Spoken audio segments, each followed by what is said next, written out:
Okay, we'll open the management meetings March 2024 for Hanwell Council, and I'll turn it right over to our CAO because she usually has all the information we need.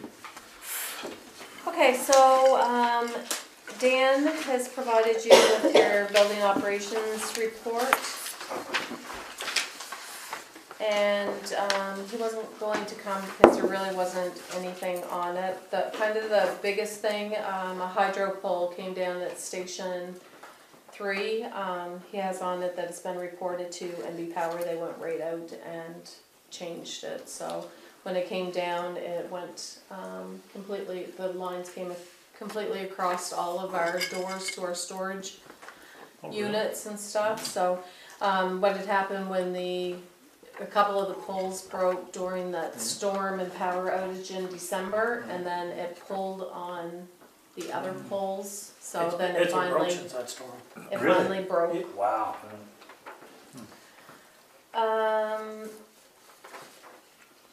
So we've been talking about the basketball hoop out here and how we were going to lower it. So Dan had suggested that they took it down and had suggested putting another plate on the back of it and then just bolting it so that it could be adjustable. Then we thought that maybe having it welded would be a safer route. I emailed Jeff Lanahan from JIL today just to get him to come out and kind of give us what he feels, because he does work in parks and equipment and stuff like that, and I just want to make sure for liability that whatever we do, I'm wondering if maybe the best case scenario is to dig up those cement sonotubes or whatever, cut off that post and then put them in new sonotubes or something. That might be the easiest instead of messing around with hoops and all of that stuff. So anyway, we'll have more of an update once we meet with him. So there's a large tree going over top of the sea can out at the David Bell Park. We're going to report that to NB Power. The power lines are right there. So we're scared right now it's caught up into a tree, but if it happens to move, it's going to take out those power lines, and they'll probably come do it anyway at that time. There are still a bunch on them, isn't there? Yeah, I think so. Yeah. There is a lot of trees that have fallen in the trails out here, so Dan has been chipping away, no pun intended, at those, trying to get those removed. So he said that today he cut one and it's leaned up against a tree. He cuts it and then it falls down onto another tree, and then he has to cut it, and then it's falling down onto another. He said it's just kind of like you're cutting it 6 or 7 times before it actually gets down. So he's going to be working. That's how they do it. On those. That's it. Yeah. So Taylor provided you the recreation and park. So the big thing is all highlighted in yellow, and it's the Easter Extravaganza, which is March the 23rd from 2 to 4. So currently we have 32 children and 36 adults registered. That kind of seemed funny. Yeah.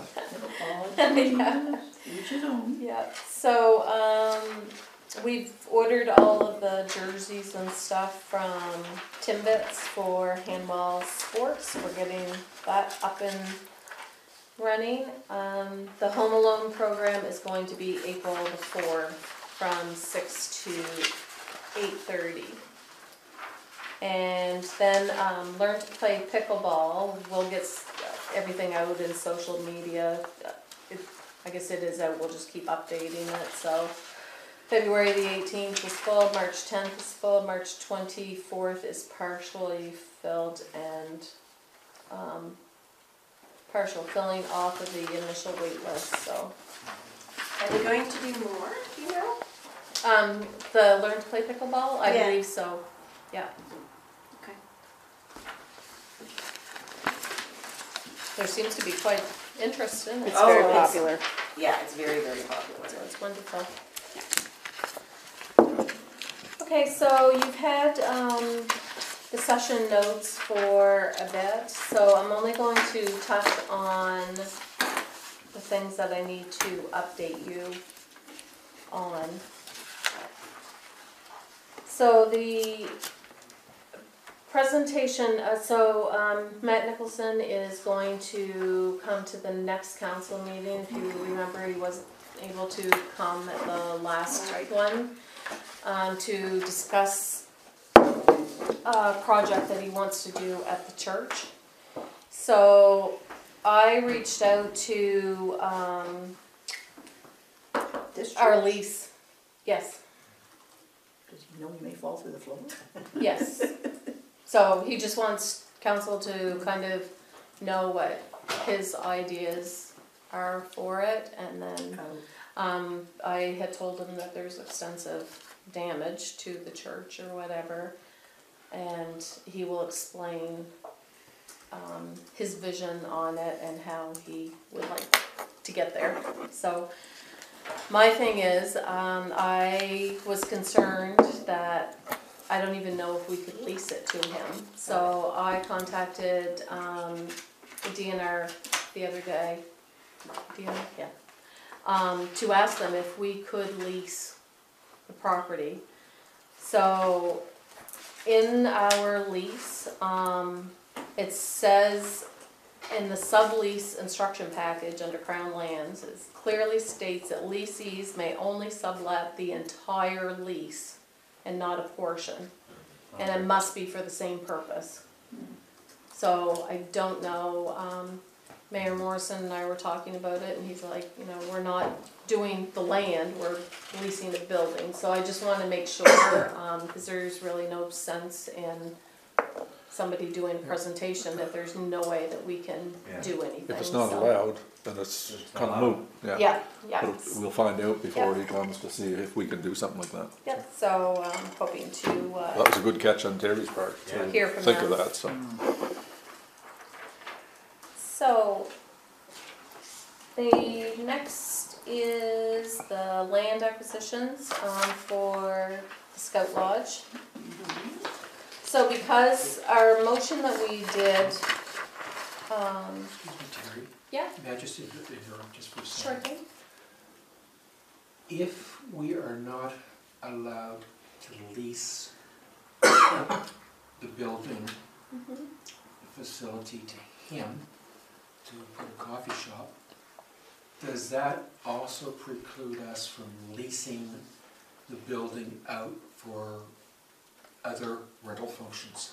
No, no, because that is ours and we are doing it as a recreation building. It wouldn't be any different than us doing it here in the community hall. So we can still, because it's our lease, so we can do it. We just can't lease it to somebody else.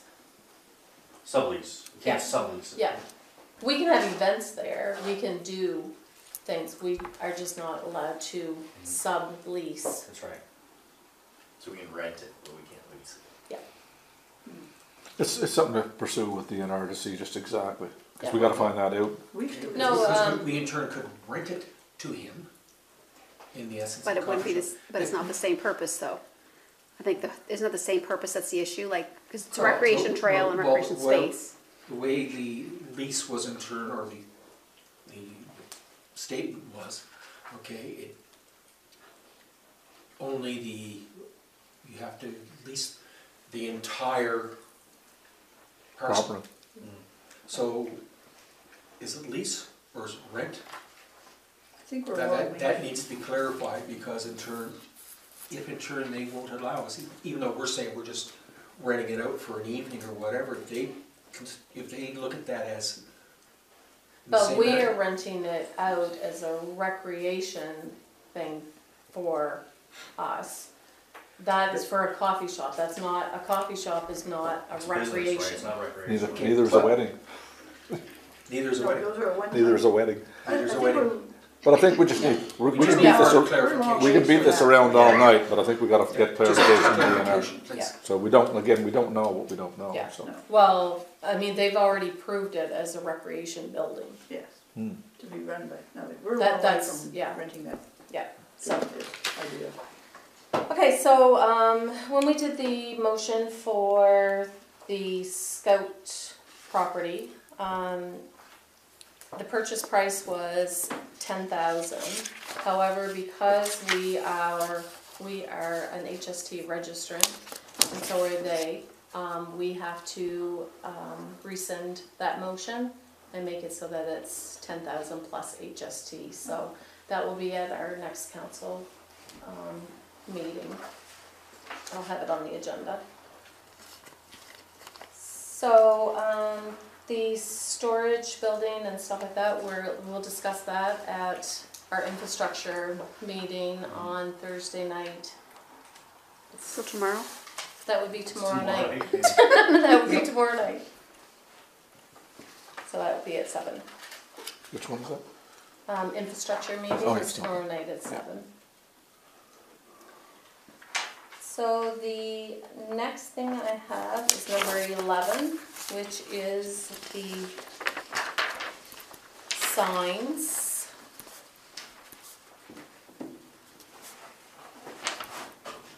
And I have filled out the application for the signs, for the Welcome to Hanwell signs. But I'm going to need assistance with the locations, so maybe Councillor Bringlow and Councillor Kraus can help me with that part of it, where we want it, and because I have to draw a diagram of exactly kind of where we are thinking that we want to install them, and then we can have that. So I found back in, when was it, 2022, I had spoke to Hanson Signs. They're the ones that originally did our signs. I had talked about them because the one out by Yoho Lake, the Inspired by Nature, is fading really badly. It's actually almost non-existent now. So at the time, they had provided me with a cost just for the sign to do another one, and it was like $5,300. And then I had asked them if we were to install them elsewhere, if they could kind of give me a price, and it was $15,000 to $23,000. So we're probably looking, like I said, that's 2022, so we're probably looking at almost double now, but that would kind of give us an idea of what the price is going to be for our signs. So. Make sure we get it right distance from the center line too. Yeah. Remember the first one, we had to move one. Move over, yeah. We Do you think those people installing signs would know the regulations? Yeah. But anyway, I think we need a second, obviously have to go to Halberstein's or some other company to see, you know, shop that around a bit. It seems like an awful lot of money to install a sign. But to get the sign from them where they've already got everything. Yeah. But Philistines can't make those signs. We already asked. Yes, these are the only guys, if you want the same ones. Yeah, These are the only guys who make. because you're looking at what, about how many $1,000 to install it? $15,000 to install it? Well, that includes like those big posts Oh, yeah. and Frames and Drilling stuff like and that. Like everything. those Still big seems like an posts awful are- lot of money. Oh, it was a ridiculous amount of money. Yeah. I mean, it was in the beginning. I'd shop the installation around. If we can't get the sign from anybody else, you could always get the sign from him and have somebody else install it. I'd look at it anyway. Would they warranty it though? We had someone else install it? No, they didn't warranty the last one. We had to move them, remember? We had to move the Yoho one, and we had to move the one out here But then on, we'll have to worry about getting the sign from, because they'd have to draw, they would live it here, but get the sign from here to the location, it just, I don't know. well, that's, I mean, it's not that difficult, it's not that big. Anyway, just a suggestion, I Those would big red look posts at are getting pretty another installation. Yeah. Cost They on could that. pick them babies up anytime soon. Councillor Bringwell had a question. Well, I think it was answered. So DTI is not involved in the installation at all. This is private. Yeah, we just have to have permission from DTI to Yeah. put them in, so. And the last time they were put in too close to the roadway, so then we had to move them. We had to move two, we had to Well, move so the, DTI must be involved a little bit, at least in. they were involved after That the was fact. before me. I think there was not a lot of Consultation. consultation Yeah. with them. I think someone just said, here's where they should go and put them there. Yeah. There will be this time. Yeah. We won't go any further into that. Okay, so, number 12 was the vision plan, which we kind of covered, tonight for Canson. We haven't received anything else.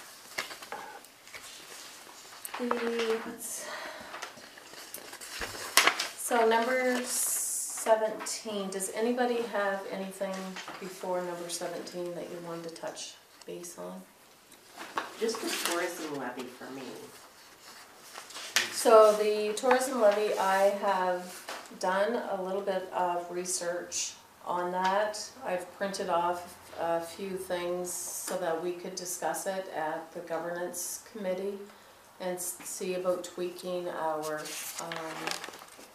bylaw that we have. I really think that we need to include in our bylaw what we want these expenses to be used for and stuff like that.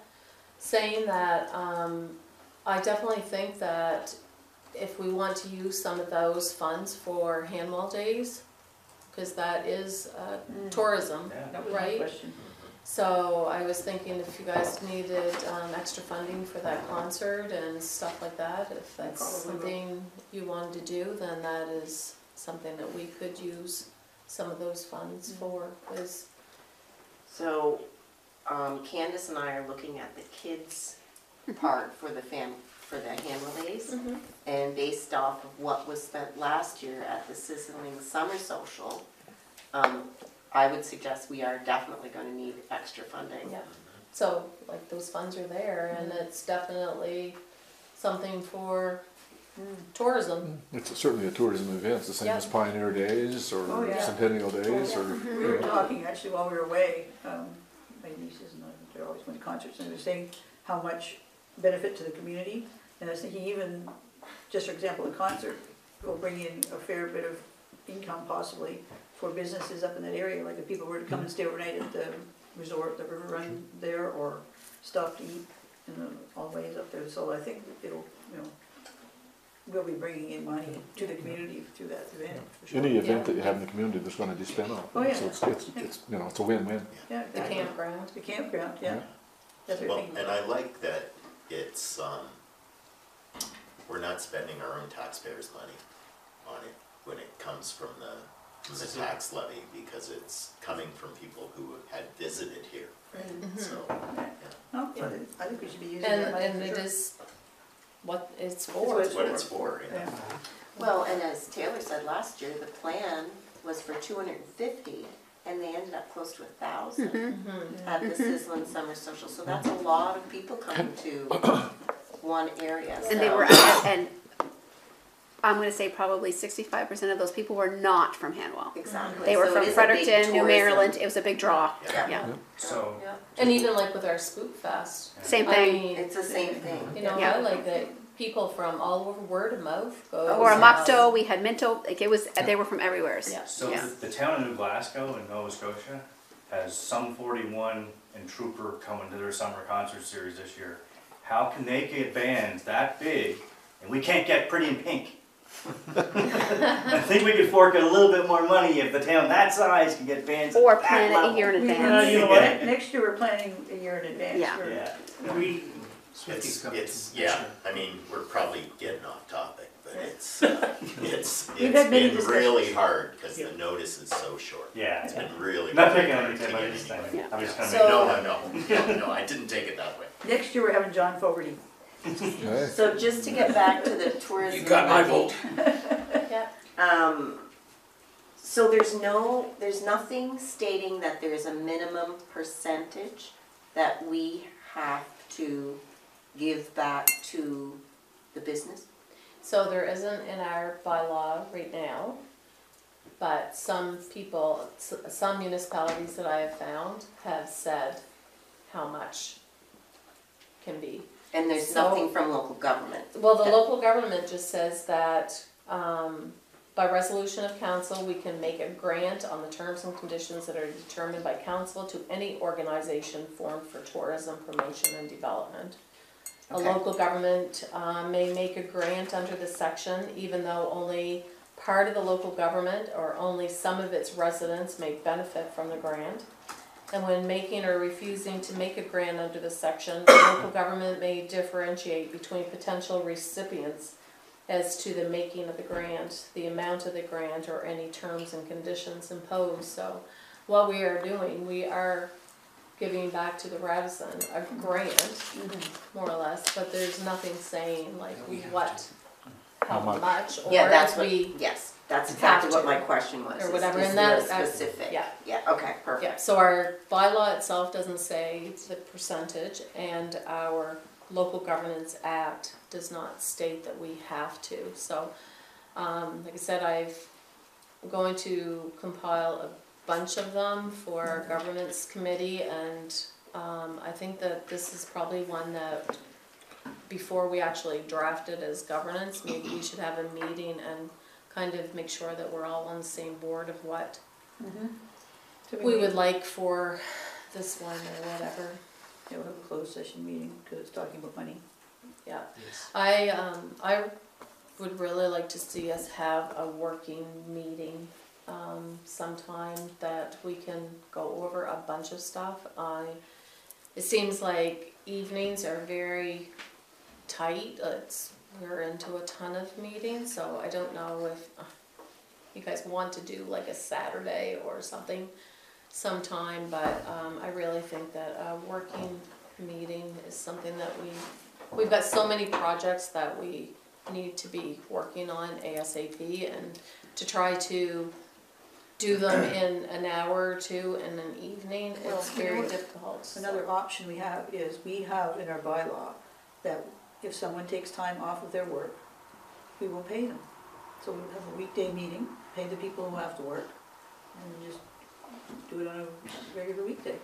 I mean, plan it ahead, so people can, whatever. But it's hard, like for Councillor Heislip that has daycares and stuff Right. like that, right? So, But I'm not But- opposed to doing a Saturday meeting if Yeah. that's what we I am. need to do. yeah, but we can discuss that later. We'll get all the projects and things that we want to do, and we'll just decide if we're gonna do them on an evening or whenever we can, so. Well, I said sometimes a couple hours is just not enough. We just get started and then, we have to end up quitting because Yeah. we run out of time.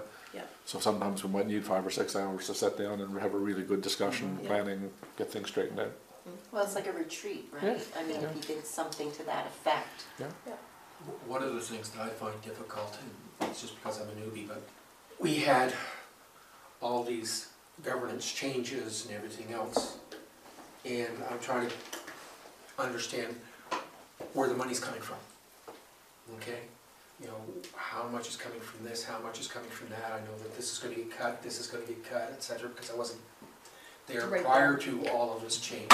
Yeah. And I'm a guy who thinks in money terms. And that's one of the issues I'm having right now.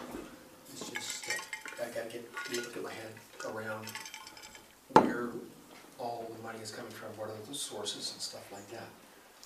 But, So is that I- something that you and I can sit down with again, Councillor Hall, or is that more that you want No, kind of the it's some- figures plus background the from only council problem- and stuff? The only problem is, Terry, is that you have enough on your plate already. The last election, not the by-election, but the last election, all new municipal council members actually got a week of schooling, from what I understand. Yes. And that probably was all covered in that, or partially covered in that to some particular degree. Really? Honestly, it was completely It pointless. was a waste of time. Okay, so it's more like the meeting that we had. Okay. Yeah. You let me know when your free time is, because I'm, Sure. But Sorry, a Victor. budget update would serve that purpose, wouldn't it? Yeah, so I was just saying to Councillor Brillo, he was talking about budget, so I said that I just finished doing the end of February reconciling it. So our spreadsheets that I had given you during budgets or whatever, for the next council, then we'll have those, so you'll be able to see what the expenses are, where we stand. Yeah, expenses and expenditures are a major issue. It's the bigger things. Where the revenue's coming from, okay, how much are we getting from this? You know, how much are we in turn getting from, The guest, or Canada Community Building Fund. Canada Community Building? You know, how much are we getting from the tax levy, et cetera, how much are we getting from this spot? Right. Because we are gonna be in a situation very shortly that we're gonna have to. The simple answer to that is taxpayers. All our funding comes from taxpayers, whether it be from a grant, whether it be from the tax levy for gas. Again, that, I can appreciate that, David, but how much money we get there also in turn determines what our tax rate's gonna be, too, does it not? Oh, definitely, that's how the tax rate's determined by our budget, which lists our expenditures. And we know what the tax levy or the tax base is, so we know the tax base, and we know what our expenses are gonna be, and that's how we derive our tax rate. Right, but that's only municipal stuff. I think, I'm not trying to put words in your mouth, but I think I catch what you're saying. But how many things though are funded provincially, and where do those grants come from? Because those don't impact, though we do pay directly, we pay taxes to the provincial and federal government and stuff, with income tax and HST and things. That doesn't impact our municipal rate, right? So there are a lot of grants, there are a lot of sources for funding, for revenue and so forth that balance the rest of the budget out, and aren't necessarily from our tax rate. And I think that's what he's that's getting at. probably what he's getting at. But it does and it doesn't, it does Yeah, but- determine our rate, because the money we get from those sources help offset what our residents have to pay directly through property tax. And that's what I need Yeah. to, I have to get around my little pea brain, is how much, where's it coming from? And then again, that's just the blessed auditor. That would be certainly good Yeah. to sit down and go over so everybody understands where the funding actually comes from. Yeah. Terry and Sherry, they have enough on their plate, and I don't wanna, No, but not this waste is, their time. so this, we could do like a finance meeting where we discuss all this. I am bringing the tourism because of the last, meeting, you guys wanted to know, like, what was the amount that we have collected so far and what the expenses are, so I will have a report, for that, for the council meeting, but, you and I can, definitely sit down. We will be having our meeting on our 5-year capital for the Canada Community, Building Fund, which is former Gas tax. gas tax. So we've got to have that, ASAP. So a lot of that can be discussed from that, but yeah, any time that you have questions or whatever, feel free to. I'll make time for you. Just bring coffee. Don't go on them. Just teasing. I'll bring the coffee, that's not a problem. Yeah. I'll just grab my Keurig and my, Okay, so number 16, Overcoming Poverty Together Plan. So this is a meeting that Councillor Fox has kind of spearheaded. That is going to be next Thursday from 6:30 to 8:30. We are going to be asking for a public consultation, so we have put this out on social media. Councillor Fox, do you want to give any updates on that? I don't have much to update, other than we were just asked basically to provide the space, and if there's any, they would like as many of council to be there as possible, and if anyone is interested in kind of leading a discussion at a table, or taking notes, then just to let Suzanne know in the email that I had sent out. So that's really where we're at with that. Yeah, I think that we were going to advertise in Harvey as well, in case anybody in the Harvey area wanted to attend, and same with the New Maryland, I believe, is what Suzanne had mentioned to Megan, that because she had sent it out to the CAOs, Yeah. just Oh, to okay. see if any, it's more public, because it is a plan for everybody kind of thing. For So the the whole more, province. yeah, so the more consultation that they can get would be better. So number 17, our audited financial statements. So as you know, our auditor met with Mayor Morrison and I to go over the draft financial statements. And we are going to have a special meeting, I think it was 28th or 22nd of February or something. However, all of the assets that were brought forward from the province to do with the fire department, they didn't have values on them. So the auditor is not able to complete our financial statements until she has values and amortization on those. We went back to the province. We do have a figure for the buildings, but not for the trucks and equipment and office supplies and stuff like that. So the response that we received is that they do not put values on their books. So we're like, okay, well, The budget balances itself, okay. we are not able to finalize these because you need those assets into our asset plan kind of thing. So the auditor has reached out to a few other auditors from around the province. They're getting the same feedback. So next step is like kind of where do we go? So Mayor Morrison was speaking to another mayor last night at a meeting and had mentioned this. They said that they did their asset management plan with Gemtech, and they were able to get these figures. I believe that they did the asset management. I am really questioning if they did it for this audit statement, because the department, the mayor that you were speaking to, I don't believe they even have the fire services. So that would have never been transferred to them. That's still under the province.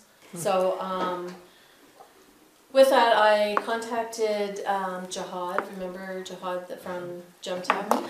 I contacted him today to ask him if it is something that they can do. He said they do have a fleet manager that is there that could provide kind of what the value is of the trucks and stuff right now and what the lifespan is on them. It's not going to give us that original invoice cost and then the amortization, but we could probably get like a cost as of today kind of thing.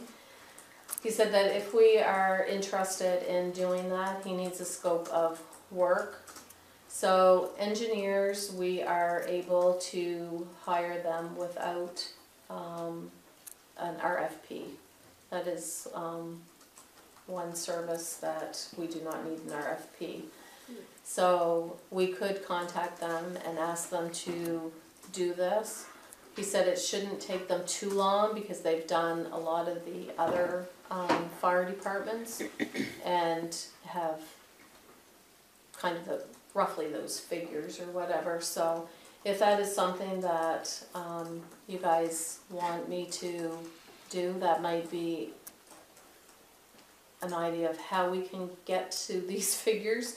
I emailed our auditor today to ask if this is actually what they need to do these. Like, we will need those figures to implement our asset management, but we just don't, I don't know if this is what she actually needs to complete these financial statements. So normally we are one of the first municipalities to do our financial statements for the province and submit them.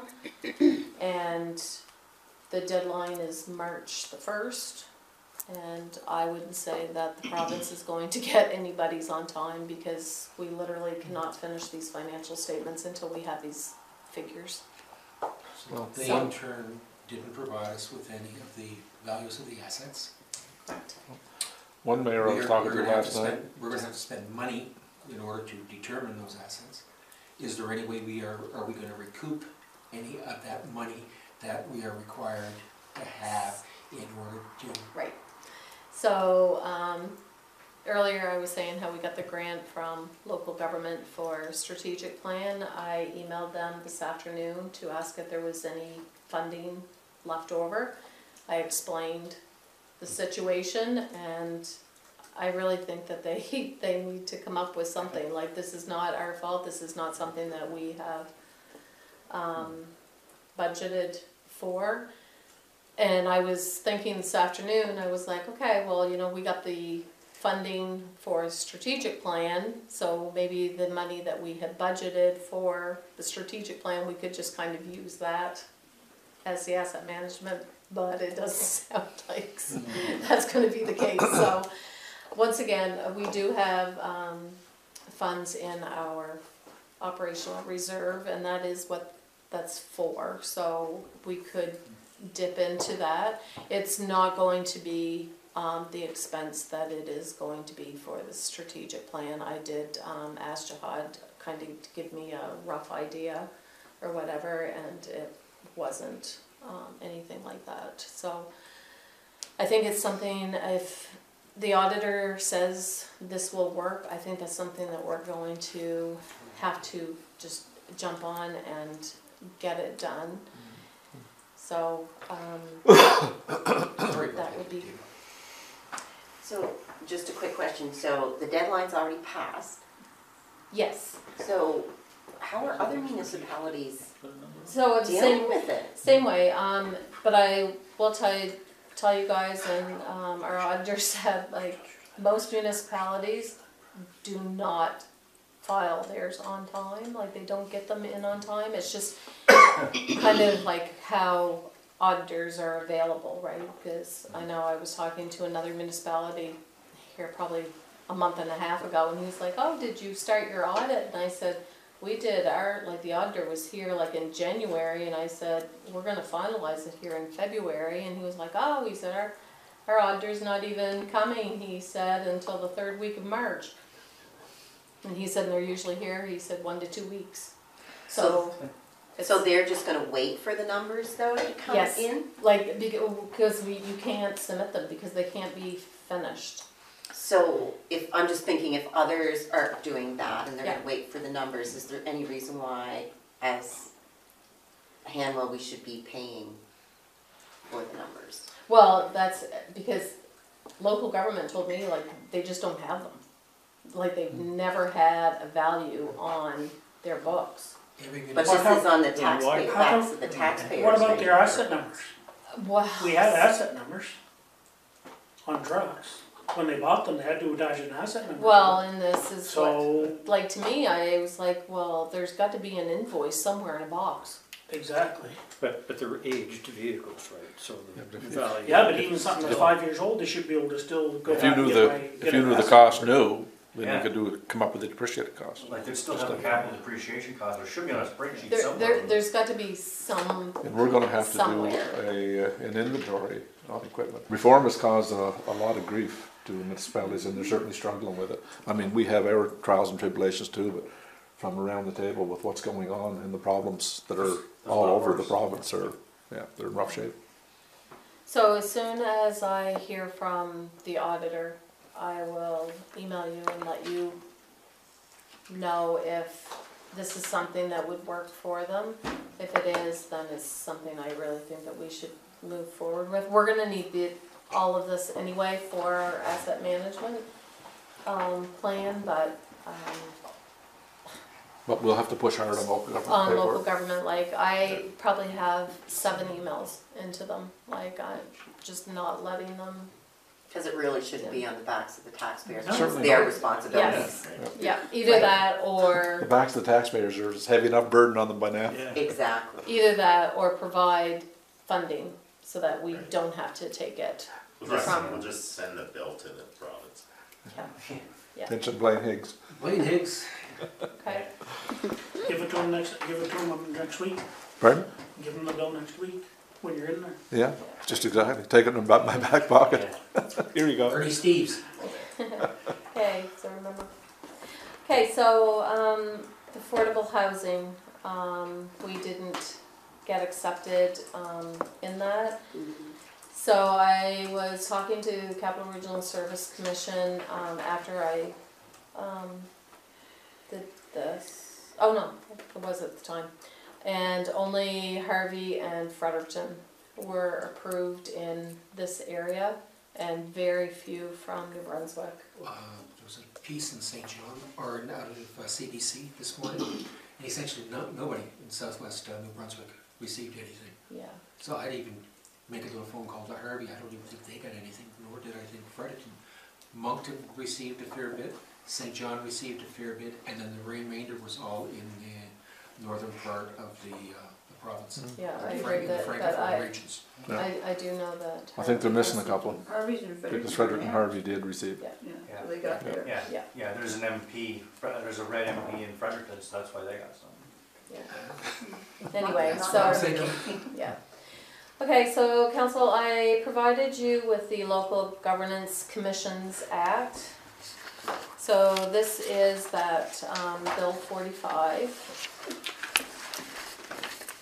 And you don't have it paper-wise. I it printed would've been, some. I printed up- electronic. It's electronic. I did print some though. I printed anything that was small, so they would have that. They have the Bill 45 one. I printed that one off. Oh, you did. Anything that was small. I didn't print anything off that was, Oh, this one here, yep, A and B. yeah, this one. Oh, yeah. So with this one, We didn't get this one. oh, Yeah, there it is. yeah, Yeah, it's recovery of fees and expenses that are the big thing. yeah, so I really think that we need to draft something about the fees. To me, if we are not able to, collect fees for our TIPAs, like we used to, probably, I would say 10 years ago, and they changed that. But to me, if they are looking at municipalities to investigate them, or investigate us or any municipality, I don't feel that it's right that they turn around and they charge the municipalities. What happens if it's wrong? Yeah. So all that time that they have been researching it, why should our taxpayers carry that cost? So that is kind of the big thing for me. Brenda Knight, I don't know, you guys probably remember Brenda. Today, through the AMAMB Association, she actually took the Local Governance Commissions Act and kind of did it in a PowerPoint. So it's a lot easier to kind of understand, and I can, I'll email this to you guys.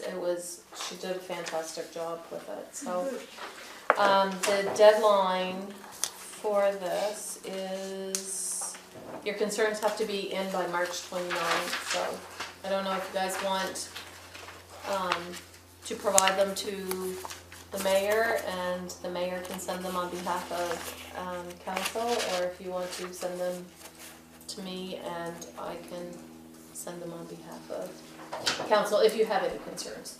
That's the issue. So I had a question. So in terms of the fee and the charging of expenses, is this for an investigation on the municipality, or is this for an investigation, like if we had like a code of conduct issue and we asked them to do the investigation for us? I believe it's for anything that they are going to investigate, they're going to Send us a bill, basically. charge. But I could see them doing that if we had asked them Yeah, to do an investigation of, you know, code of conduct or something. Right. I would have no problem with that. But on the other side, it could be like a member of the public request an investigation, and they investigate that, they investigate council due to that, who Right. pays? But I don't, because from what, and I may be wrong, but I didn't think that this was going to be for public to do it. Like to put in, No, I read the I act. didn't either. Yeah, Thing, so it's I read going the to act. In be- the act, it says basically if the municipality is asked them to investigate something, I think one of the lines does say, or, it's written as if a person does it. It doesn't necessarily say the municipality. So, but it would have to be something that's passed on or that we're already involved in. So if we were investigating a code of conduct and we said, we don't think it's an issue or something like that, the person that's being investigated or the person that filed the investigation, since it's a person, if you read it literally in the legislation, would technically still be able to ask the local government commission about it, to investigate it. Hopefully that's been corrected, but in the legislation, the last that I saw on it, that was really my concern with it, that basically anybody could, but they had to be part of the investigation. It couldn't be just some random person off the street walk in and say, I think the council is corrupt, we should investigate all their finances. No, it has to be something that's already in progress, basically, like, Right, somebody would have to put in a formal complaint or an informal complaint through our current policy and Yeah. how we're doing, our current bylaw and how we're doing that. and then basically if we say, we don't think that it's corrupt, we don't think that there's a finding here, then they could say, or we could say, well, we're gonna have the third part, instead of the third party investigator, like we had in the past, for example, it would now be local government commission, and they're still gonna bill us for it. So when this was originally worded, when they were putting out Bill 45, it will be that they were gonna cover the costs. No, of course not. Is that, what's the point? We could just do the same thing any municipality right now is doing, is just hire your own third party investigator. Why, like how, we don't even know what rate they're gonna bill us at. It could be 5 times what someone like McGinnis Cooper would end up billing. How do we know, right? Yeah. Well, that's all concerns we're gonna have to get into them, because I mean, they are major concerns. Yes, Yeah. of course. Yeah, because also somebody mentioned that they can actually come in and change a bylaw, change one of our bylaws. I think that was written for the regional service commission. No, No, that was in Bill 45. that was because Yeah. Fredericton That had was mentioned that when I That was read one of our that, big yeah. concerns. Yeah. I mean, that's like, man, that's overriding a municipality's bylaws, that's big But stuff. I think it only pertained to certain bylaws. I My know. understanding wasn't like they could come in and just say, okay, you're gonna change your whatever. I think the province was trying to convince people that it was only for zoning, but the way it's worded in the legislation, it isn't. It wasn't even just for zoning, it was Yeah, it was very broad. very, very broad. So it's certainly a concern, possibly, I don't know, we should maybe read Bill 45 and then sit down and have a meeting and you know, sit down and come up with some concerns, because we all have concerns, Yes, they sure and we do. can put a statement in, Yeah. yeah, But UMB has done a very good job. because they're looking into it Well, too. they had, back at the consultation time, Yeah. they had brought a lot of these same concerns up, and they've already, And now UMB with the addition to the cities has gotten a Yeah. lot bigger and stronger, so it's so I gonna mean, be, they're, you know, very well versed in, not that we shouldn't add our voice to it, but they brought up a lot of concerns. Already, yeah. Oh, yeah. Anyway, so, review it again. I will send you out this, PowerPoint, so it's kind of more condensed or whatever. And then bring your concerns forward to either the mayor or I. And they have to be submitted by, March 29th. Yeah. So try to Because get them in. this is basically just a regulation to enable it. This isn't changes to the act. Correct, This is just the enablement regulation. yes. That's So why- before the 29th is Good Friday. Yeah, that's why you're missing, we're missing a lot of the other points that were brought up by UMND. Yeah, so, Because this is just the enablement regulation. do you want me to send you the whole Bill 45 again? Okay, so I'll send both of them for you tomorrow. Okay, so the next is new funding that's available for internet projects. So when I had read this, I was thinking about the Yoho Lake area. They have very limited internet out there. The only thing, and I didn't know if council wants to move forward with this, grant application's just opened March the 1st and it doesn't have a deadline. But we need to run a test, so you have to have residents in your community use an internet performance test to see how their connection compares to the federal government's speed targets. The internet performance test is also a tool to support communities in clearly identifying where the service gaps exist.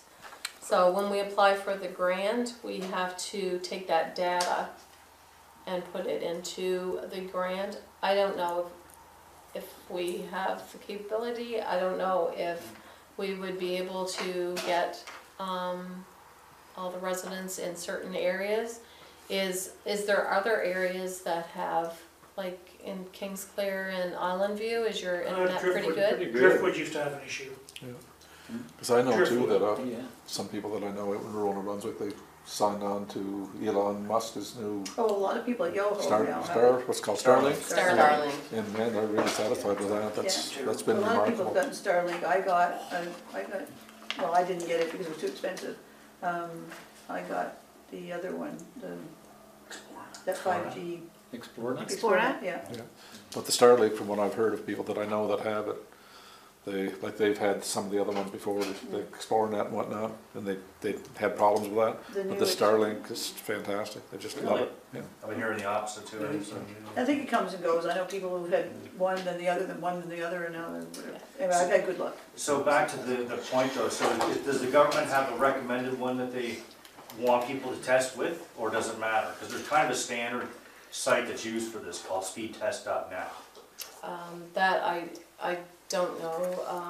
I didn't really get into it too much until I kind of I think it would be a good thing to offer to those see where you areas. guys Yeah, because want to go. speedtest.net also does, they'll say, this is how you rank compared to these companies that are in your region, compared to your people in your region and in your country and whatever. They have breakdowns for all kinds of different things in that. So if we did have people do it, that would be a great way to do it, if that's okay with the government, like does it? Well, they don't say there's a link or whatever, but I didn't go into it because I didn't know if Okay. you felt that we were going to be able to get it out there enough, because I would have to think that we're probably gonna have to go door to door with flyers or something out in that area. Why would you have to do that? Just because a lot of people don't have Voyant out there, No, Yeah, but but you put it on the Facebook page Page. and neighbors. Not everybody has but not Facebook. everybody. We've Yeah. had a ton of people say that they don't follow but the Yoho If page. it's, So it's a very small area, which would be around the lake, and the worst part is actually on the 640 towards Harvey. So I mean, it's not a big issue to get the word out around if people are interested in doing it. And not every single person is going to do it. I mean, it's just like everything else. well, I think that in order to get a true I know, but yeah. thing, Maybe just we do a mail almost out then, just do a mail out. just do and it, yeah, you Put do it on it. social media and Yeah. then, Put a poster on the if mailbox. they get it, they get it, if they don't, they don't. That's That's all right. you can do. All you can do is Put it in the out there. Herald. Yeah, and tell them how to do a screenshot and say email it in to the clerk at Hanwell or whatever, and Okay. just we'll keep a track of all of the screenshots that come in. That'd be the easiest way to do it, because Yeah. it's very simple. It just prints the whole thing out on the page and you can see all the data right in front of you. But can't you run your own tests, like your internet speed, your upload speed, your download Speedtest.net? speed? Yeah. Yeah, but it's just through, like, I have one, I can check it through Alliant, or Yeah. Bell Alliant. Yeah, that's I don't want to say kind of rigged, but it's gonna give you the best possible number, not a realistic number. I mean, I checked it once, didn't mean anything to me, so, you know. Yeah, you don't want best case scenario, you want average scenarios, and that's what you're gonna get with the standard tester. I'll look into this If they go, more yeah. and see. Maybe they want you, it may very well be that their link ends up just pointing to that same one, right? That's what everybody normally uses. We will It look shouldn't be into a that. big problem to get the word out there, and it's a good thing to offer. But it would be good to know if there's any other areas that would benefit from it also. Yeah. I don't know how to find out.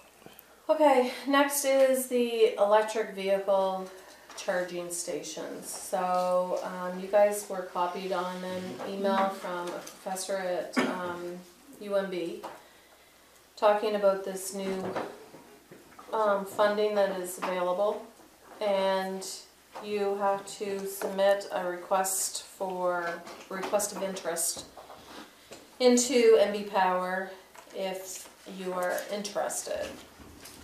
So, a couple of years ago, I had brought this forward to council, and we had talked about it. We thought about having the charging station kind of down in the corner by the electronic sign, like in that area. So we already had power there between the pole that has the electronic sign or the light poles. So I had contacted our, excuse me, our electrician, and it's not feasible to do it. So at the time, he had suggested putting one wall-mounted one, possibly like by our garage doors or whatever, that we could do it. So we decided at the time not to move forward with this. If this is something that you guys are interested in looking at again, I have to attend a meeting on the 19th for it. So I provided you kind of like questions and answers and stuff like that. Based on what they're saying, they're willing to cover the costs of not just the installation, but the actual electricity. If that's the case, then only one of two things has to happen. They're either A, you have to put it on their own meter, which would be a great idea, especially if they're gonna use a high-speed charger, because then they can tap it right off the 600-volt line. Or B, they would have to have something on that charging station that has a billable number on it to see how much has been used, because otherwise it's going to go on our meter, and then we're paying for the bill. So we would need a way to charge back that to NB Power, and we would need some way of recording what that number is. And this information sheet doesn't really provide information as to how they plan on doing it. So we would really need that information clarified. Is there any benefit to us?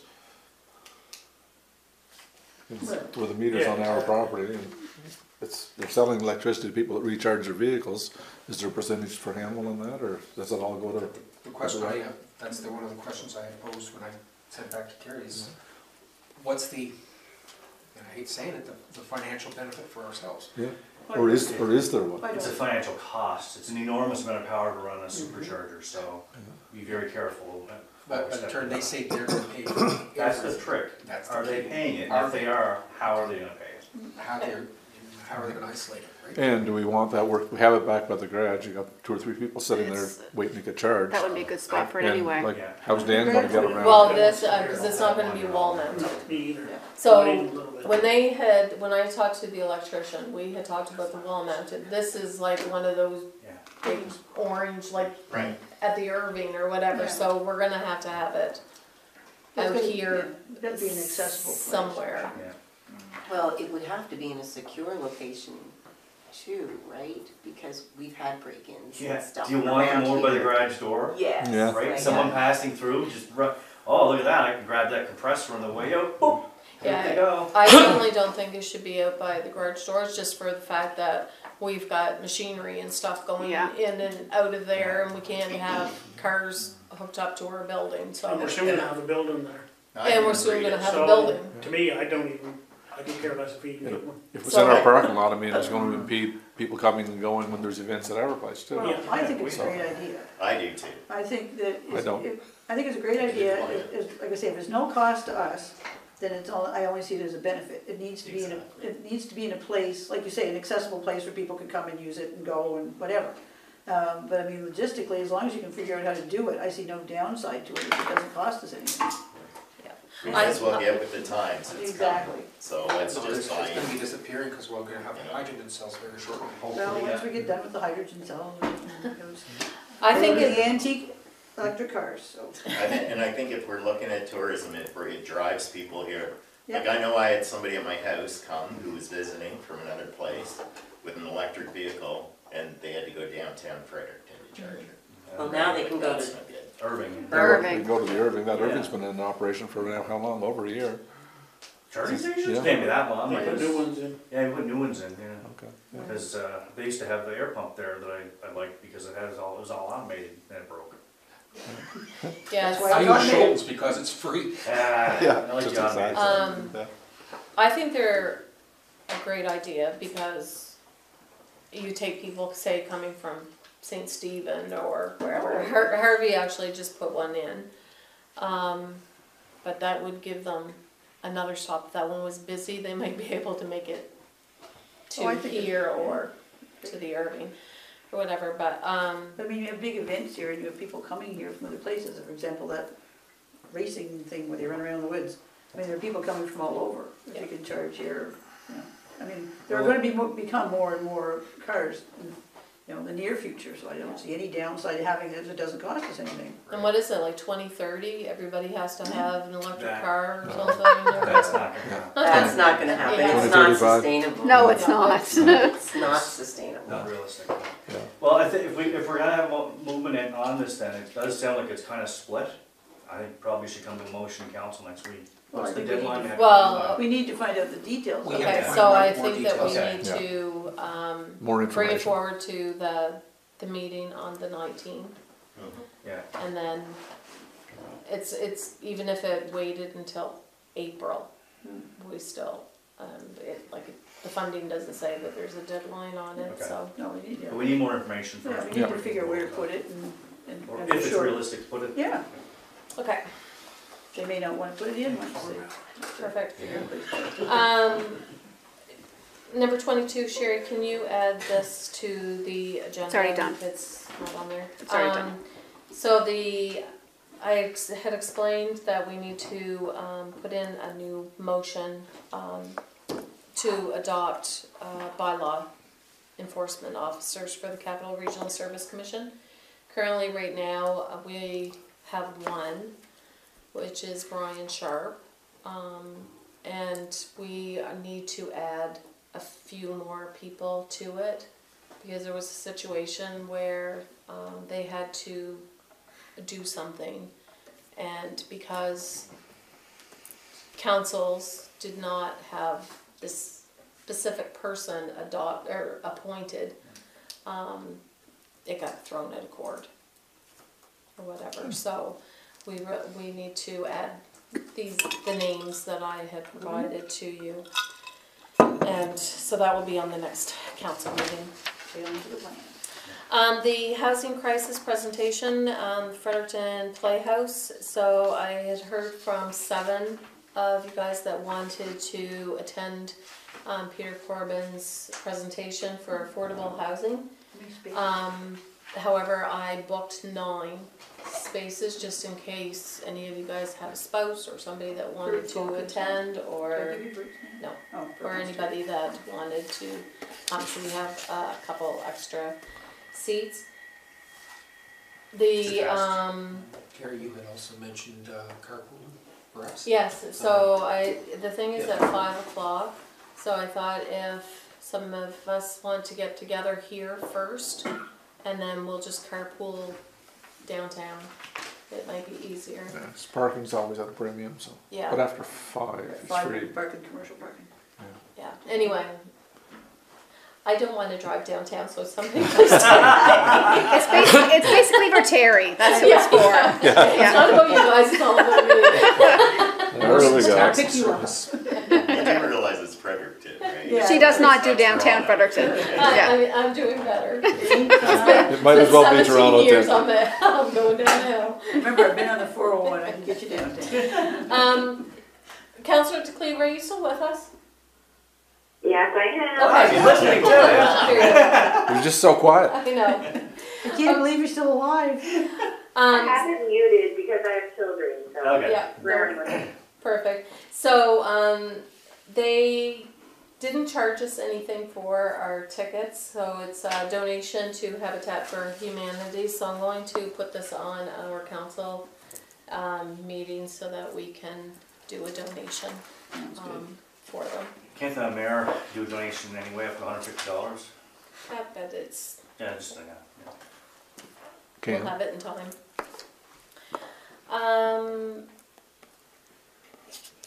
Number 24, I had just mentioned about EMO.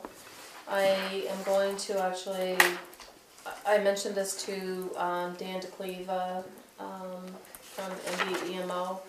He would like to meet with me before I make this decision, so I will talk to him, and then we will.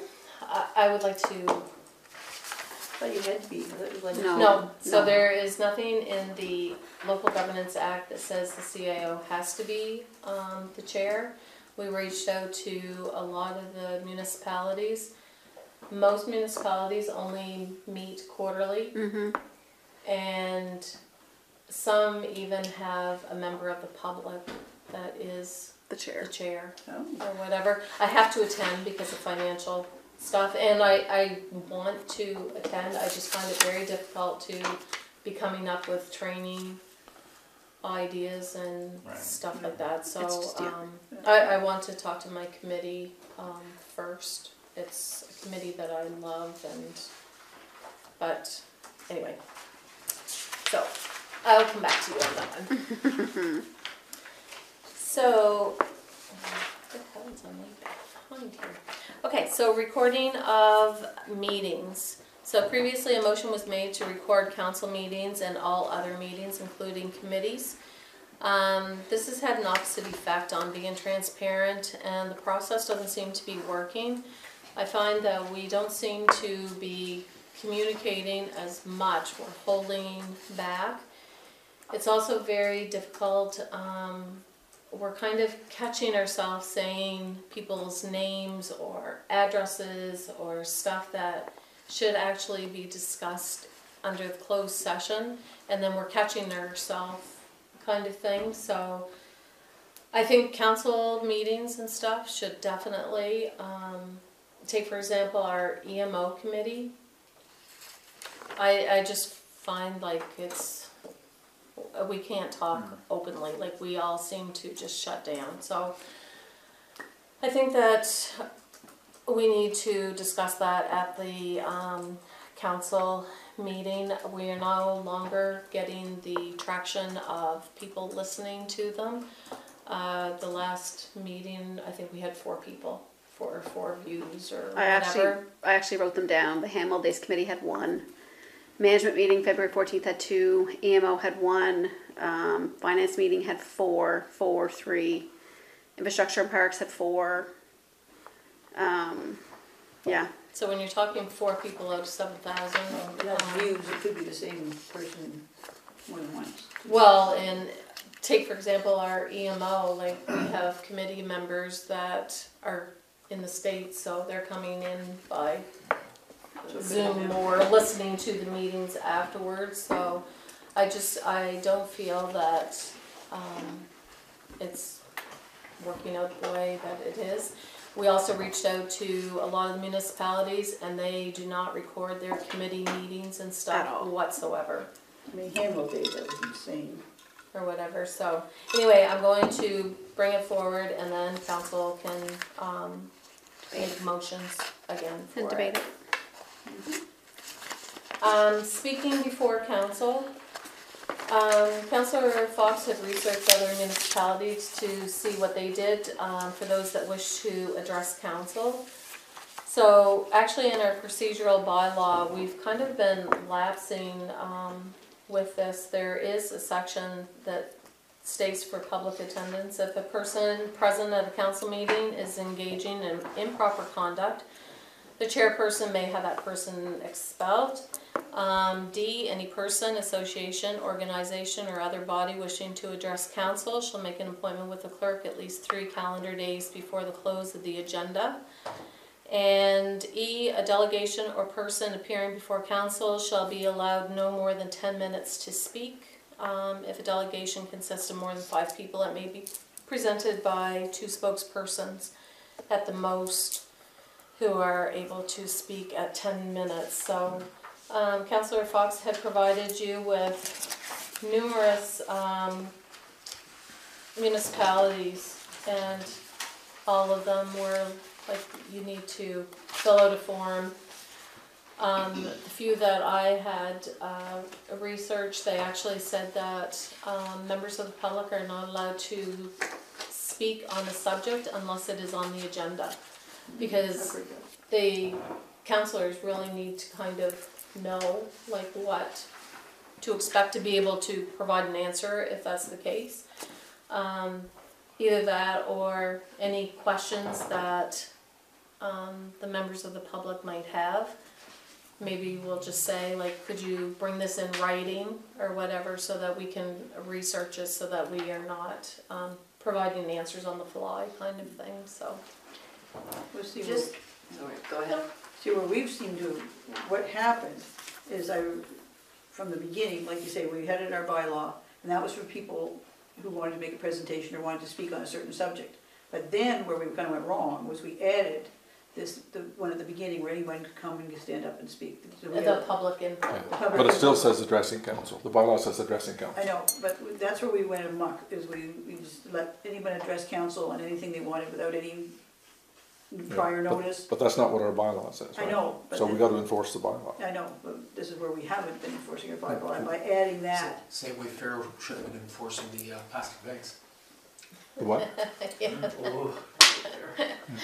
I don't know, I didn't But I hear mean, what it's you it's said. been good, we've been, like I said, we've been very informal on Oh. the public speaking, the public addressing council. And it's unfortunate that it's gotten out of hand at times, it's gotten personal. It's, you know, Oh, it's just a bit it's bad. been, like I said, it hasn't been proper. And I think it's time that we do set up and follow our own bylaws and follow our procedure, that they have to make an appointment and staff and council have to know what they're gonna be talking about. I think we should just delete that section of public input and put it all under the, what you call it, Public whatever, presentation. public presentations. But we have it in our bylaw already, so we don't, otherwise we don't, you know, we have to change the bylaw. Our bylaw is gonna be coming up for third reading, soon. We've already done two readings of the changes to it. There's still a few things that need to be sent out, and my apologies for that. I've just been really lax and I've just been really busy over the last few weeks. And that could be certainly, if that's the general consensus of council, we certainly could have that pulled out, because the agenda is changing anyway. We're moving a whole bunch of stuff into, this was already shown to council, the new people may not have seen it. So there's a plan to compress a few things in the agenda to a consent section, to do it the way the district education councils do it. And some other cities do the same thing too, by the way. So it would be Committee reports. like all those reports and stuff like that, rather than having to go through them all individually and stuff like that. We just have one section that we consent to do it. It doesn't even have to technically be a motion following rules of order. It just has to be consensus. And then if somebody doesn't agree with it and says, I'd like to pull out the EMO report for individual discussion because there's something on I want to talk about, that's made at that time, and then the agenda is updated with that change in it. The way we have to update the agenda right now, right, when we do say we'll adopt the agenda with the addition of blah, blah, blah, the same way would happen with the consent section, saying that we agree to this, but I would like section 15A or whatever pulled out for individual discussion. So I'll send that back out anyway, because we do need a few weeks anyway of review to that for everybody. And with the changes, we have to post it a few times anyway before it has to go up. And at third reading, if there was more discussion other than what we hear back from council on it, certainly amendments can be made at that night on third reading too. Councillor Fox? So there are several things that I would like to see us implement with respect to when somebody wants to speak before council. I think first and foremost, the meeting is our meeting. It's our council meeting, and I think it's important that people have the opportunity to speak, but I think it's also important that we be given fair notice of what they want to speak about. I like the idea of the form, fill out a form. There's a number of forms that are, and they're all fairly standard, so a lot of other municipalities do this, but they say very clearly, you know, what is it that you want to talk about? Give us a copy. I also like give us a copy of whatever it is that you're going to present here. Just include it so that we can see that ahead of time as well. It also allows them to speak to the right meeting, because maybe it's not always best to come to a council meeting. Maybe it's more appropriate for something to go to Finance meeting. exactly, right? A different kind of meeting. I think that we should limit folks to be able to speak once on a specific topic and only be able to speak again if they're bringing new information, not rehashing the same stuff. We've had that quite a bit in the past, I believe. So I think it's not to limit people from talking. It's not that at all. But I think it's to ensure that, you know, what they're talking about is fair to bring to a council meeting first off, and also to ensure that, you know, we have proper notice of that, as opposed to just showing up. And what I really liked, there was one, I can't remember now where it was, but if someone asks a question too, I mean, it's very fair for us not to have to answer that question right on the spot, but to be able to provide a response to them, a proper response to them, either at the next meeting or in writing. Yeah, that's the way DX is. It basically, it says, in fact, a couple of places say that if you are, if we agree to allow you to speak, basically, and on the subject that which you're discussing, then there's all these rules that, you know, you're given a certain amount of time to do it, it has to be on a certain subject, you can change the way you word your question, but it still must be in regards to the same subject that you mentioned that you wanted to discuss, things like that. So basically, it's not to be a, one of the city actually even said it out, I can't remember which one it was, it said, this is not a place to vent your frustrations on council and staff, that can be done via this form, and I had another form for that. Yeah, there's several actually that have Yeah. that statement.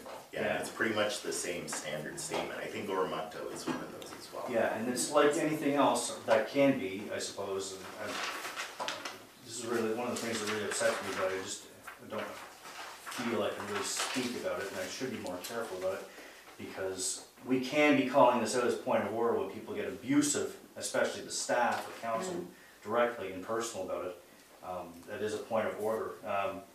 But the thing that really bothers me, I think, the most is that it's being abused. Like many other things can be, we try to open this up. The reason the public speaking session was put on in the first place was to allow people to be able to talk freely about things.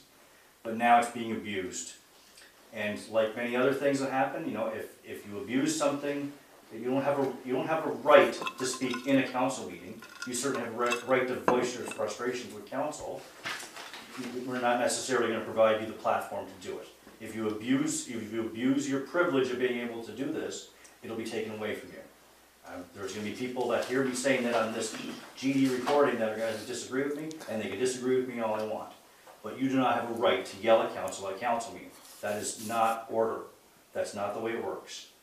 And if that's the case, we certainly could, I have no problem completely ripping that right out completely and going back to the way our original one was, that it would have to be a delegation. Either way, whether we keep it in or not, we definitely need to go to something with the form and start enforcing what we already have in our bylaw. That's been there for years, we just never pay attention to it. As chair, I will be enforcing 26D. If people don't follow the bylaw and make an appointment prior to the meeting with the clerk, they won't be allowed to speak. It's just as simple as that. Yeah. Because I don't like the idea of being blindsided by somebody coming up from the public and just being nasty and, you know, fighting with council at a public venue. It's not fair to council, it's not fair to staff, and it's really not fair to the public. No, it's not just unprofessional, it's disorderly and it's rude and it's not right. And I don't think that we should allow it to happen anymore. Yeah. And not only with these forms, if they provide a form and they give it to us 3 days in advance, we might have time to get the answer so that during council we can actually provide them with the answer. But it's often difficult to, if something's being asked, especially like if it happens to be a budget item and they want to know something, an amount in the budget, then I don't always have that right here. However, if they had filled out the form, asked, then we could have that there, so. Councillor Hyslop has been trying to ask a question, I think, for a little while. Sorry. No, I think it was you that made the point that people could speak to something on the agenda. Yeah. So my only concern is that if we only put the agenda out 2 days before and they need 3 days notice, that's my only concern, is we just need to tighten that. And the thing is too, it's actually our bylaw says 3 days prior to the agenda being posted. So they wouldn't even know it was on the agenda. So they couldn't tell you what they want to speak about because the agenda doesn't come until 3 days after that. They would have to provide it to us. I think that came under the public input. So we have like, if you're just going to be talking, then you need to fill out that form. If there is something on the agenda, once it's posted, you can come to that public input Okay. part of it and say, okay, I see affordable housing is on your agenda. Could you tell me what council is doing with affordable housing? So, yeah, so that's why I'm saying that part needed to be clarified. That's kind of where I got that, but if we are thinking of possibly pulling that, okay. then we're gonna have to change that. We will Well, I have to think change part of that. addressing council, not necessarily, wouldn't have to be on the agenda to address council. Somebody else may have a concern they want to bring to council, and it may not be on the agenda. Right. So they should have the opportunity to bring it to council. But that's a If- form. But that's They need a form. form That to would fill be a out. That would be a form. Right. But this is like, said, to follow the right, the bylaw that we have right now, all we need is notice. They have to give notice, and No. if they don't give notice, well, that's what it says, item D. Yeah, they do, but the confusion is that, yes, I totally agree, but somebody who wants to come and talk about the actual agenda is not gonna be able to provide us with a form. Because Right. the agenda's put out 3 days, Yeah. 3 days or 2 days after, they would have to provide us with the form. That's what So they're not gonna be able to forecast what we're putting on the agenda 2 days later. Cause the agenda goes out on Friday, we would need it the Wednesday prior to the agenda, based on our bylaw. So basically, then it would become the public speaking section rather, of the agenda, assuming we leave it in, would be people to talk about something that's on the agenda that night. And that the reason that would have been added early in the agenda is so that council would hear a feedback from the public about that specific thing that there's gonna be discussed that night.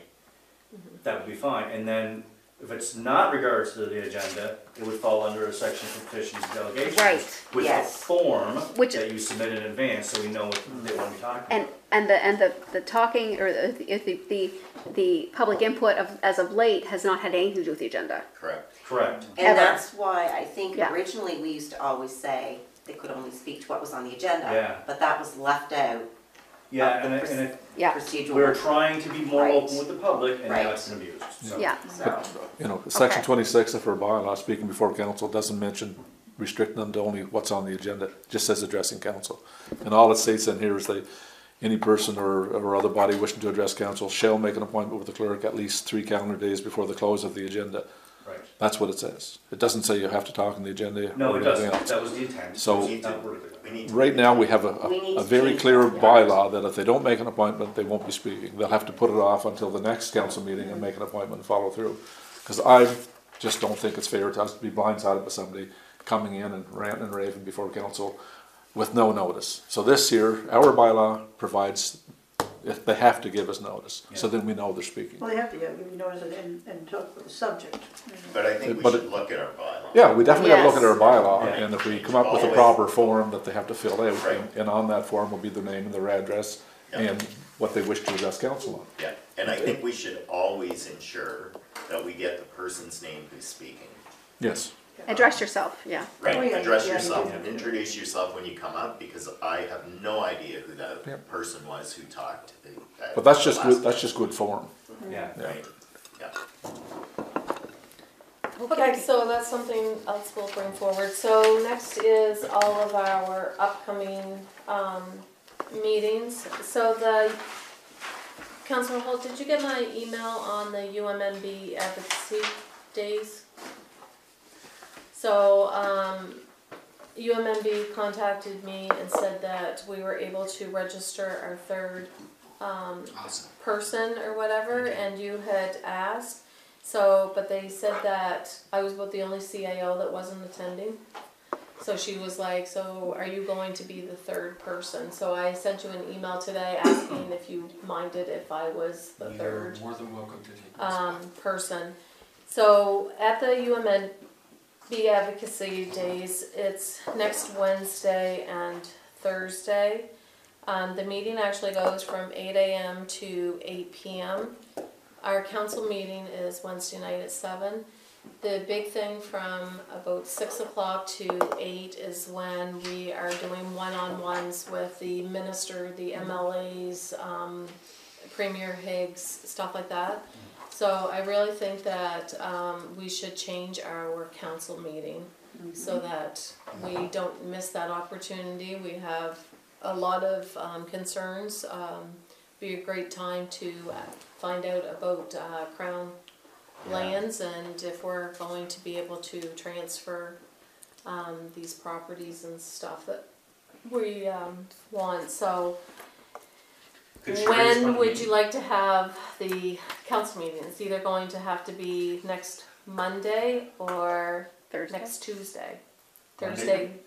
Thursday we can, because it's Yeah. the overcoming poverty. So two things, so, A, would Sherry be able to run the meeting? No, No? not effective. I don't think, not by myself with no mayor or deputy mayor, no. They're Oh, both you're going. oh, No, no, Yeah. we're looking at They're- rescheduling the Yeah, meeting. I can't do it, no. Okay, then the only night I'm available next week is Monday. So does So- Monday work for you guys? And so It's it'd be fine for Monday me. the 18th? What if I just put in something about the 18th? Oh. Counselor? Oh. Council DeCleva, does that work for you? Yeah, it works for me. Because we're gonna have to get notice. I don't think of anything that day. 1/18 sounded familiar, but. I just said that I wanted to take vacation that day. No, I was thinking about it. You're not But you now. don't have to attend the council meeting anyway. No, you If don't. there's nothing in finance. I'll see. I can always just take it and just come in for the meeting that night. Okay, so Oh Monday, no, I'm gonna be on Grand Man. yeah, Monday, March the 18th is good for everybody? Yep. Yes. Okay, Okay, so we'll give perfect. notice So- that we're gonna I don't postpone think the it meeting is. till the March the 18th. Okay, Monday, March 18th. great. So I only have one more thing. So notice that I would have to do it tonight then basically, because it's two. No, No? I don't think so. What's that? It's the 13th now, it needs to be 2 days' notice for changing the council meeting or something? Yeah, council but meeting's it not is- till it next doesn't have to Wednesday. be, We got lots of time. But it's Monday. It's moving from Wednesday to Monday, we're not Yeah. pushing it away, we're moving closer. Yeah. So if we have it out by Friday. Friday, we still 48 have- we hours, I still have to have post the time. agenda, right? Yeah. Tomorrow, Right. tomorrow I'll put a post on the website and on the agenda. Yeah. Notice, council meeting change, we'll be Okay, moving yeah. from Wednesday to Monday, but the agenda will go out on Friday morning. Correct, yeah. So I would need everybody's reports, if possible, by Thursday, because I'm gonna have everything Which on is Friday. tomorrow. Which is tomorrow. Yeah, tomorrow. Mine's not much, so I have to do it. Okay. Okay, so, one last thing and we can call it good. So I received an email saying that I had to fill out the survey by April the 30th on our, greenhouse gas mitigation climate adaptation plan. So I was like, okay, I don't even know where to begin to even answer any of these, so I researched it a little further. Researched it with a few of my colleagues, and we are supposed to have this mitigation climate change plan in place by 2025. So 50% of all municipalities have to have them done by 2025 and 100% by 2030. Right. So they're really pushing to have them in place by 2025. So it's something I think we can possibly do. Where's the directive for this coming from, federally? In the province, so, Province. Fine. yeah. So I just have to report, I think it's going to be every month or so, where we stand on our plan, which is gonna be fairly easy to do. So, they have provided, a little bit of background. And then they told me to refer to the New Brunswick Climate Change Action Plan. And then they provided these question and answers. So this is something that we're going to have to look into. So we're saying, you know, we're gonna have to look at any of our businesses. We'll have to look at any risks that we have. So forest fires is a big one. So actually this kind of our strategic plan, this climate plan and our EMO plan can kind of all be working together kind of thing. But this is, once again, I think we're gonna have to hire a consultant to assist us with this. Yes. This was getting to one of my points. Our point of, we don't have enough staff. So we've never hired our assistant clerk. We're taking on all this stuff. We've got minimal staff compared to every other municipality with $1 billion tax base, which I just looked up. We've got to take a real serious look at the amount of staff that we have and the amount of things we're taking on. Agreed. And, you know, consultants are great and dandy for this project, that project, and other thing, but we've got to, you know, rather than sitting around even waiting for our strategic plan, we've got to, first of all, fill the position that we have. And second of all, come up with another one or two. Yeah. So with that, today when a bunch of us CAOs were talking, and we're just talking about the day-to-day meetings, like tomorrow I have 4 meetings tomorrow. Yeah, can't keep I doing think so. It's like, you know, we're not getting kind of anything done. So one of the CAOs, she was like, I'm just passing everything over to the clerk, and all we are going to be good for, the CAOs, is to be doing all the stuff that the government is passing down, kind of thing, which is a little scary all on its own. But anyway, so I'm going to. Do you remember Eddie Oldfield that did our presentation one time, Darren? I think we were over in Clarny Lake, maybe, at the lodge on climate change and stuff. Do you remember that? We had the big maps and stuff that we were working on. So Eddie Oldfield, he is still a very in-depth consultant or whatever. So he's been putting on a lot of webinars and things.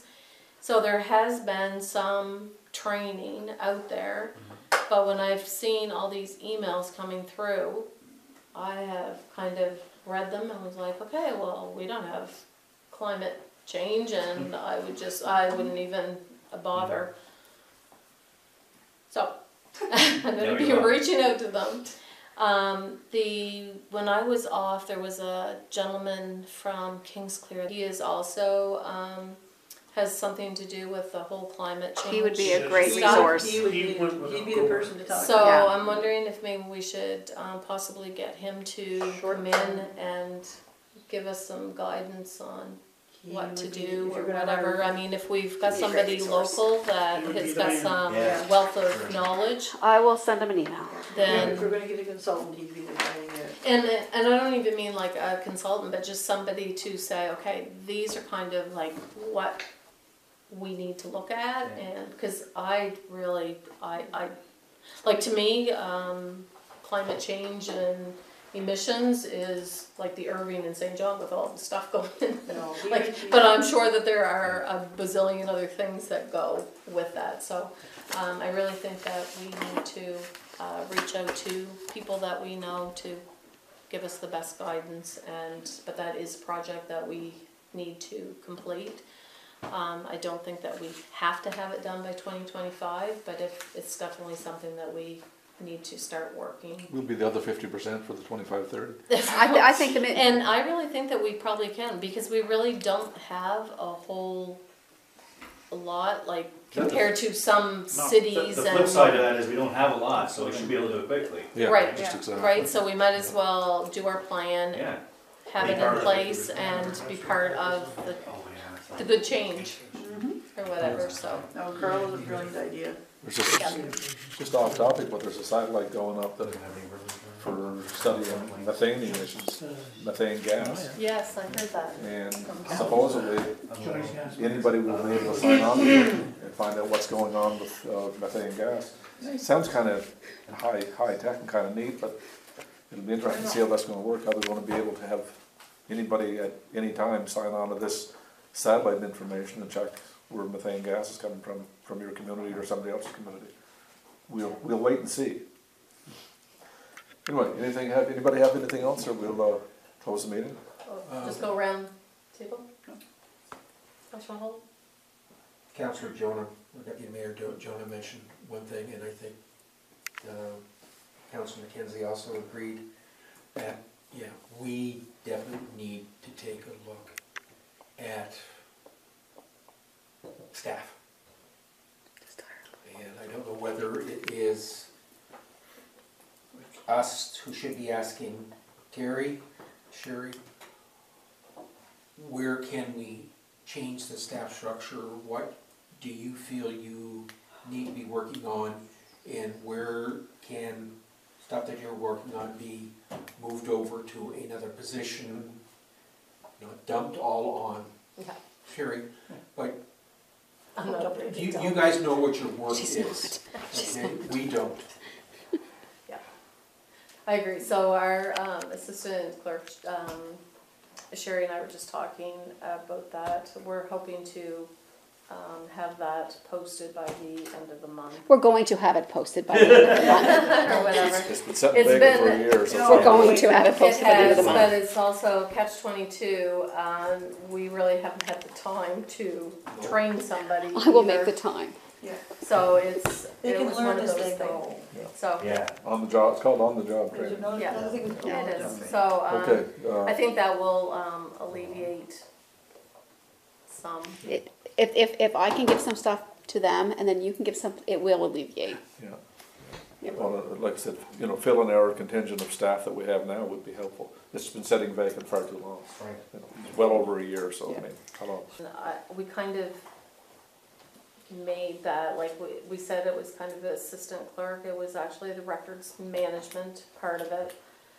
I'm really not sure if I want to have our assistant clerk do the records management as well, or just delegate even a part-time position to be just records management, look after all of our rights to information requests, stuff like that. So I think that's what needs to happen. I think records management itself is a huge job. it's Especially very with what we have here. time-consuming. Yeah. We have, for being a new municipality, we've got a lot of records, and I mean, you just think how many emails and stuff that we have, and we have, well, since 2014. So besides, you know, like all of the council packages and those documents, it does take a long time to scan those and put in all that metadata that goes with them. So that is one position that I'm kind of thinking, but definitely the assistant clerk. The assistant clerk job is already budgeted for? The assistant, Yeah. yes. What we did, it was budgeted for last year, and even though I kind of said that Emily was going to be more the records part, because we really wanted to get that Laserfish and stuff really up and running and get the backlog. I just paid her from those budgeted funds, but that would be the only thing, is that I wouldn't have a budget. I don't have a budget for a records management position, only Next year. the assistant, but if need be, we'll figure out a We way can figure it away. or whatever. So, did anybody else have anything on this that you want to add, or you want me to get information on? No? That's all right. Like, oh, sorry, on any of the management, Asset management? no, on any of the management, no. management Oh, session okay. notes. No, I just had a quick question. Sure. Do we have no parking signs along Nature Park Drive? We don't have enough. Oh. We have a couple. We even have it on the electronic sign when you come I've in. seen Yeah. one. There's one up here by the park, right in front of the park, and then there's one, but it's like no parking arrow, no parking arrow. Kind of Oh. like downtown Fredericton, right? Okay. So Yeah. you've got no parking between these spaces, but People park in front of the no parking Usually, I sign. was just gonna say, usually you can't see them because there's a car parked in front of them. So are people still parking? yeah, yeah. On Nature Park Drive? Yeah. So I'm just wondering, do we need to put up more signs? Like you said, we have it on On the the electronic sign? sign, but it's obviously not.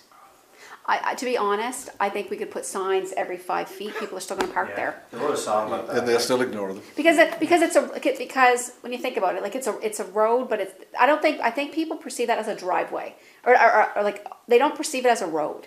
Right. You know what I Yeah. mean? Like think it's just our driveway, so they don't perceive it as actually being a road to another business that's back there. Right. They don't get it. So I really think we could put a sign every 5 feet, and we still have people parking in Yes. front of them. Because people park right in front of the sign and I'll go out and I'm like, oh, I didn't see it. Well, it's right there. We'll Like, see it next time if we ticket. I hate giving And- tickets. I love it. I hate giving tickets. We should be ticketing. Well, I was just thinking, like, our sign, we have that on there, that's the one I see all the time, no parking, no parking. and How I'm can you thinking, miss it? it would be nice to have Other something things. else on the sign, rather than that in particular. I Like know. something more positive, Right. Yeah. right? Well, people Yes, stop parking sorry. on the road. Yeah, we That's all I usually, was we usually thinking have, with if there's stuff going Parking in the on, parking lot is if there's stuff Alright. going on, we usually have stuff on the sign, but there's really been nothing to Post on the. post on the sign. Have a nice Eastern day. Extravaganza will go up there, right? But it's like, and we did have some weddings that we would post their like, congratulations, Joe and Anna or whatever. Other than that, like, there's really not a lot to post on that. No, I really liked, at the last meeting, the gentleman that was talking about our bylaws and saying, you know, like, why don't you post? There's Do we post many people that don't see that sign or whatever. However, I think it would be nice that we say, you know, like, you know, we are changing a The only bylaw or- problem is like a 15 character sign. Like, you can only Oh, no, put just post 3 all the bylaws words. right on the sign. Like, you can't put, it's a very, like, It's very limited. it's very limited on what you can put on that sign because there's like 0 characters. Like, it's hard. That's Make a the whole post. sign too. Can I make just a minor suggestion? On the sign, no parking on Nature Park Drive, $50 fine. Specify the amount, It won't matter. or whatever. $1,000 fine wouldn't matter. I don't think it would matter. It's because they're going too fast to go by and to see it. But it's a good suggestion, where we're putting up a no parking sign and you could put a $50 fine. I will for I will parking. say one thing about the signs though. These speed radar signs, since they upped the speed limit to 80 or 90, people are stopping dead. Because it's catching them and they're stopping. Like Yeah, I 'cause it rarely wasn't see catching people them flying before. through there anymore. Yeah, I watch in the working a lot morning. better. Yeah, Yeah. it's definitely working better. Well, that's good. Yeah, all right, continuing around the table, Councillor McKenzie. We're going that way? We started here, we went around, you're next. Oh, I got Ask me. nothing. Oh, Councillor Fox. Yeah, that's what I Sure, let's not ask me. Well, I thought we went through. Did we miss you? How did we do that? You're right there. The only thing I'd like to see us come back to are the radar signs. So we have the radar signs like the one on Green, it's been on Green for far too long, and they need to be moved around. Now that the weather's getting nicer. I'll throw in, if we're talking about signs, do we know what the requirement is for DTI as far as spacing of signs? We have Deerwood, you have a 7-kilometer zone sign as soon as you turn onto Deerwood, and then you don't see anything. Yeah, that's DTIs, they'll have one at the start of the street. And one at that's the it. end, and that's it. Yeah, Yeah, and there usually be, if there's a Yeah. major intersection, like there's one at Cornelius, I think it is, after you turn that, there's some rule about basically so many class road, whatever, has to have one over, so basically if you turn off of the subdivision and onto a major road, you're supposed to know what the new speed limit is of that road, because it's presumed in the Motor Vehicle Act, it's 50 on Class C, basically within subdivisions, and when you get onto a Class B, it's gonna have to change a different speed limit, it's supposed to be a certain speed. There is one, after you turn from past Cornelius, there is a second sign. I don't believe so, Darren, but I'll check. Pretty sure. I'll Check check on it the way way back, home. yeah. Yep. It's only on one side, it might only be on one side of the street, but I'm pretty sure it's, I have it's those. supposed to be there. okay, anything else from that side of the room? Moving on. Councillor McKenzie? No, I got nothing. Yeah, Councillor Kraus? Councillor Briglow? I'm good. All righty, good. On the phone, we have under Councillor. Councillor DeCleva. Yes, keep forgetting about her, I don't see her. She's good. Sorry, Councillor Kaleva, I missed you. Anything to add? No, No, I she's- didn't that she was good. She's good. All right, great. Okay, we'll just adjourn this meeting. We got over before 9 o'clock. So.